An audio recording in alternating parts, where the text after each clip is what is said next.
Hello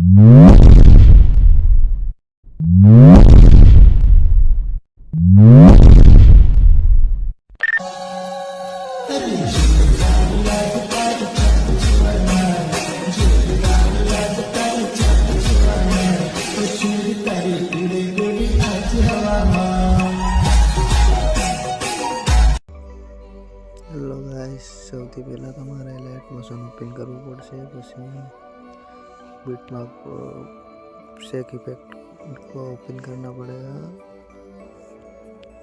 પછી यहाँ touch करवाना રહેશે।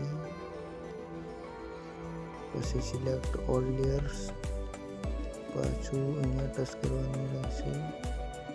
પછી કોપી લેયર્સ, પછી અહીંયા કટ કરવાનું રહેશે। પછી અહીંયાથી બેક કરવાનું।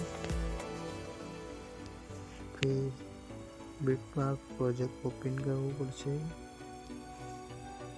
પછી અહીંયા ટચ કરવાનું। પછી પેસ્ટ લેયર પર ક્લિક કરવાનું તો પ્રોજેક્ટ બનીને તૈયાર થઈ જશે। પછી તમારે અહીંયા જઈને